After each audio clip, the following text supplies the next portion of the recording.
نحمدہ ونصلی علی رسولہ الکریم اما بعد فاعوذ باللہ من الشیطان الرجیم بسم اللہ الرحمن الرحیم۔ ہم نے اپنی پچھلی ویڈیو یا پچھلے اسباق میں ہم نے یہ پڑھا کہ ہر بابانی لفظ کو کلمہ کہتے ہیں اور عربی زبان میں اسے مختلف اعتبار سے مختلف اقسام میں تقسیم کیا گیا ہے۔ معنی کے اعتبار سے ہم نے اس کی پڑھی کہ 3 اقسام ہیں، اسم، فعل اور حرف، اور پھر مادہ کے اعتبار سے اس کی ہم نے 6 اقسام پڑھی تھی، اور اس کو ہم نے 6 اقسام بھی کہا، اور حرف صحیح اور علت حروف صحیح اور حروف علت کے اعتبار سے ہم نے اس کو تقسیم کیا صحیح اور معطل میں۔ پھر ہم نے اسم اور فعل اور حرف کی پہچان پڑھی کہ کیسے آپ پہچان کریں گے کہ یہ اسم ہے اور یہ فعل ہے اور یہ حرف ہے۔ پھر ہم نے صحیح اور معطل کی بھی پہچان کی۔ تو پھر ہم نے وہاں پہ اس دوران میں کچھ الفاظ سے ہمارا بالا پڑا، جیسے حرف جار انہی میں سے ایک تھا کہ ہم نے اسم اور فعل کی پہچان میں یہ پڑھا تھا کہ جب کوئی کلمہ جو ہے وہ حرف جار کے بعد آئے تو وہ اسم ہوتا ہے، اسم کی پہچان تھی۔ تو اب ہم پڑھیں گے کہ حرف جار کیا ہیں، تو کہتے ہیں کہ حرف جار 17 ہیں۔ اس کے لیے ایک بہت مشہور شعر جو ہے ہر درس نظامی کے طالب علم کو رٹایا جاتا ہے، تو ہم اسے بھی ایک دفعہ دیکھ لیتے ہیں کہ باؤ تاؤ کاف و لام واؤ منذ مذ خلا رب حاشا من ادا فی ان علا حتی علا۔ تو یہ 17 حروف ہیں، با تا کاف لام واؤ منذ مذ خلا ربا حاشا من ادا فی ان علا حتی علا۔ تو یہ 17 حروف ہیں جن کو حرف جار کہا جاتا ہے۔ پھر اس کے بعد ہم نے پڑھی تھی مضاف اور مضاف الیہ کے حوالے سے کہ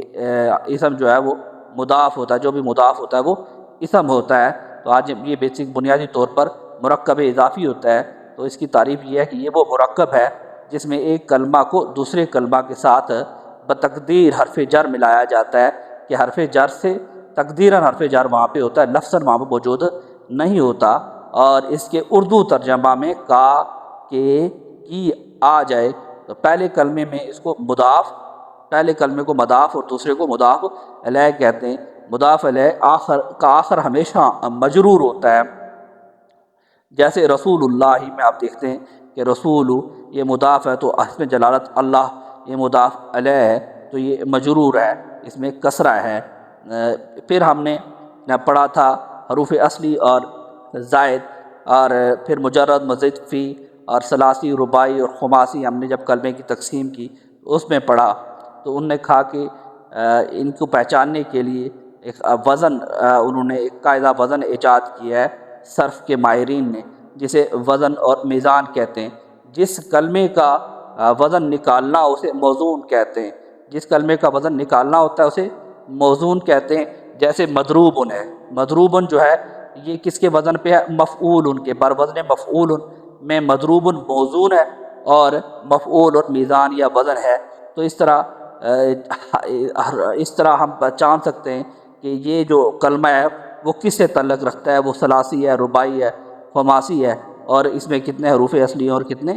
زائد ہیں۔ تو حروف اصلی کے حوالے سے ہم نے یہ کہا تھا کہ مادہ کے جب ہم صیغے بناتے ہیں، اس کی گردان کر رہے ہوتے ہیں، تو جو حرف جو ہیں وہ صیغے میں بدلتے نہیں ہیں تو ان کو حروف اصلی کہتے ہیں، اور جو تبدیل ہوتے رہتے ہیں ان کو ہم حروف زائد کہتے ہیں۔ تو یہ وزن کے حوالے سے ہم نے بات کی تھی، اس لیے کہ وزن کی اہمیت اس لیے ہے کہ اس سے آپ اندازہ کر سکتے ہیں کہ کوئی بھی کلمہ آپ کے پاس ہے تو وہ بنیادی طور پر کس سے تعلق رکھتا ہے، اسپیشلی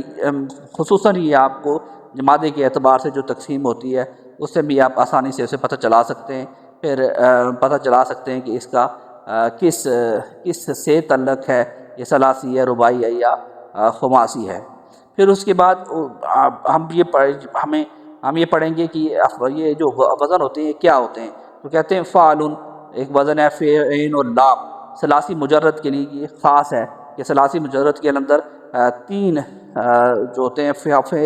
عین اور لام ہوتا ہے۔ پہلا جو اس کا حرف ہوتا ہے وہ فے کہتے ہیں اس کو، اور دوسرے حرف کو عین اور تیسرے حرف کو لام کہتے ہیں۔ اور پھر وہ کہتے ہیں کہ جس میں فے، عین اور 2 لام آ جائیں تو وہ رباعی مجرد کے لیے یہ وزن خاص ہے، اس کو کہتے ہیں فاعلون۔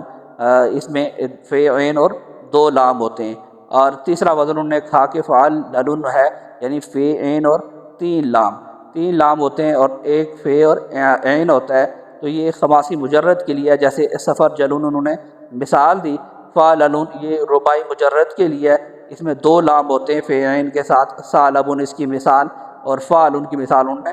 دربن تھی کہ اس میں فے عین اور لام ہوتا ہے۔ تو یہ افعال جو ہیں یہ مخصوص ہیں، مخصوص ہوتے ہیں ہر جو مختلف کلمہ ہوتا ہے، چاہے وہ ثلاثی سے ہے تو ثلاثی سے ہے، رباعی سے ہے یا خماسی سے ہے، تو ثلاثی کے اندر جو ہے وہ فے عین اور لام ہوتا ہے۔ پہلا حرف جو ہے پہلا حرف فے اس کو فے ہوتا ہے، دوسرا عین اور تیسرا لام ہوتا ہے، جبکہ رباعی مجرد کے لیے انہوں نے کہا فعلن، اس میں فے عین اور کے ساتھ 2 لام ہوتے ہیں، اور فعلن میں فے عین کے ساتھ 3 لام ہوتے ہیں۔ اس طرح جو مزید فی ہوتے ہیں کیونکہ ان میں کچھ زائد لفظ ہوتے ہیں تو زائد ان کے لیے پھر الگ الگ سے اوزان بنائے گئے ہیں۔ اس کے بعد ہم پڑھیں گے، ہم نے ایک چیز پڑھی تھی، حالت رفع پڑھی تھی، حالت نصب پڑھی تھی اور حالت جری پڑھی تھی۔ ہم نے پڑھا تھا رفع، کچھ ہم نے کہا تھا یہ مرفوع ہے، یہ منصوب ہے اور یہ مجرور ہے، اس طرح کے الفاظ ہم پڑھے تھے۔ تو بنیادی طور پہ ان کا تعلق اعراب سے ہے۔ تو اعراب کا لغوی معنی ہوتا ہے ظاہر کرنا، اور اس سے مراد وہ شے ہے جس کے ساتھ معرب کا آخر بدلتا رہے، جیسے زبر، زیر اور پیش، اسے اعراب بالحرکہ حرکت کہتے ہیں، اعراب بالحرکہ کہتے ہیں۔ اور اعراب میں اصل تو یہ ہے کہ زبر، زیر اور پیش ہو، مگر کئی کلمات میں ان حرکات کی جگہ واو، الف اور یا بھی آ جاتے ہیں، اور اسے اعراب بالحرف کہتے ہیں۔ اور اسم کا اصل جو اعراب ہوتا ہے، اسم کے جو اعراب ہوتے ہیں وہ پیش، زبر اور زیر ہوتے ہیں، پیش، زبر اور زیر، اور فعل کا پیش، زبر اور جزم ہوتا ہے، اس کے اندر زیر نہیں ہوتی۔ تو یہ اعراب کلمے کے اندر جو آخری حرف ہوتا ہے وہ بدلتا ہے، کبھی اس پہ زیر آتی ہے، کبھی زبر آتی ہے، زیر آتی ہے، کبھی زبر اور کبھی پیش آتی ہے، اور فعل کے اندر کبھی پیش اور کبھی زبر اور کبھی جزم آتی ہے۔ تو اسی پیش، زیر، زبر کے بدلنے سے ہم اسے کہتے ہیں کہ یہ حالت رفع میں ہے یا حالت نصب میں ہے یا جری میں ہے۔ مثلا اس میں اب ہم اس میں یہ بھی دیکھیں گے کہ اعراب کے بدلنے کے حوالے سے ان کو کس طرح سے تقسیم کیا کہتے ہیں۔ اعراب اور بنا کے اعتبار سے کلمہ کی 2 قسمیں ہیں، پہلا معرب اور دوسرا مبنی۔ تو معرب جو ہوتے ہیں یہ معرب وہ ہوتے ہیں جن کے اعراب بدلتے ہیں، کبھی زیر ہے، کبھی پیش ہے اور کبھی اس پہ زبر آ جاتی ہے، یا کچھ مبنی جو ہوتے ہیں ان میں جو ہے ان کے اعراب تبدیل نہیں ہوتے، وہ ایک ہی حالت میں رہتے ہیں۔ تو معرب کی ہم تعریف بھی پڑھ لیتے ہیں کہ معرب وہ کلمہ ہے جس کا آخر عمل کے بدلنے سے بدلتا رہتا ہے، یعنی کبھی اس کے آخر میں زبر، کبھی زیر، کبھی پیش، کبھی جزم، اور کبھی ان حرکات کے قائم مقام واو، الف اور یا آ جاتے ہیں۔ اسے اس میں متمکن بھی کہتے ہیں، یعنی وہ کلمہ جو اعراب کو قبول کرتا ہے، جیسے قدم الغائب، غائب آیا، اس میں ہم دیکھتے ہیں الغائب جو ہے اس میں ہم اس پہ پیش ہے، یعنی حالت رفع میں ہے۔ پھر دوسرا رأیت الغائبہ، میں نے غائب کو دیکھا، تو غائبہ اس میں آپ کو حالت نصبی میں نظر آ رہا ہے، اس پہ فتح ہے، اس پہ زبر ہے جو اس کے اوپر حرکت ہے۔ اس کے کچھ اہم کچھ فیکٹرز ہوتے ہیں، کچھ عامل ہوتے ہیں جن کی وجہ سے یہ تبدیلیاں آتی ہیں اس کی زیر زبر پیش میں۔ سلمت علی الغائبی، تو اس میں ہم دیکھتے ہیں کہ غائبی آ گیا، اس پہ کسرہ آ گیا ہے، حالت جری میں چلا گیا، میں نے غائب کو سلام کیا۔ تو یہ اس طرح سے وہ بدلتے ہیں ان کے اعراب۔ جبکہ مبنی وہ کلمہ ہے جس کا آخر عمل کے بدلنے سے نہیں بدلتا، عمل بدل بھی جائے تو پھر ان کے اعراب نہیں بدلتے، ان کا آخر جو ہے نا وہ بدلتا نہیں ہے، ہمیشہ ایک ہی حالت میں رہتا ہے، یعنی پیش کے بجائے زبر اور زبر کے بجائے زیر نہیں آتی۔ جیسے قدیمہ حاذا، تو حاذا، زرت حاذا، تو حاذا میں کوئی تبدیلی نہیں، سلمت علی حاذا، تو اس میں بھی حاذا میں کوئی تبدیلی نہیں آئی۔ اسی طرح سے رات مبنی ہے، اسے اس میں غیر متمکن بھی کہتے ہیں۔ تو اس میں متمکن اور اس میں غیر متمکن ہم نے 2 تقسیم کر لی۔ معرب اور مبنی کو، معرب کو ہم نے کہا کہ یہ اس میں متمکن بھی کہلاتا ہے، معرب بھی کہلاتا ہے اور متمکن بھی کہلاتا ہے، جبکہ جو مبنی ہوتے ہیں انہیں اس میں غیر متمکن بھی کہتے ہیں۔ اور ہم نے کہا کہ معرب کے اندر ان کا جو کوئی بھی کلمہ ہوتا ہے اس کا آخر جو ہوتا ہے وہ بدلتا رہتا ہے، کبھی اس پہ زیر، کبھی پیش، کبھی زیر کبھی جزم آ جاتی ہے، تو اس لیے وہ سارے ایسے جن کے اعراب بدلتے رہتے ہیں ان کو ہم نے کہا کہ وہ معرب ہیں، جبکہ مبنی کے لیے یہ ہوتا ہے کہ ان کا عمل بدل بھی دیں، تبدیلیاں پیچھے آ بھی جائیں، تو اس کے باوجود وہ اپنی جو اس کی اصل شکل ہوتی ہے وہ اسی طرح سے جو کہ تو رہتی ہے۔ تو یہاں پہ ہم نے جو مثال دی ہاذا کی، تو اس طرح بہت ساری مبنی کلمات ہیں جنہیں ہم آگے چل کے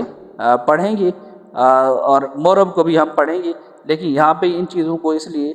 ضروری تھا تاکہ تھوڑا سا ایک آپ کے ذہن میں نقشہ آ جائے کہ یہ کیا چیزیں ہیں اور ان میں تبدیلی آتی ہے تو کیسے آتی ہے اور کیوں آتی ہے اور اس کا کیا فائدہ ہوتا ہے۔ یہ تو ہم تفصیل کے ساتھ آگے پڑھتے رہیں گے، لیکن کم از کم ہمارے ذہن میں ایک نقشہ آ جاتا ہے کہ یہ چیزیں اس طرح سے ہوتی ہیں۔ صدق اللہ العظیم۔ اللہ تعالیٰ ہمیں دین سیکھنے، سمجھنے اور اس پہ عمل کرنے کی توفیق عطا فرمائے۔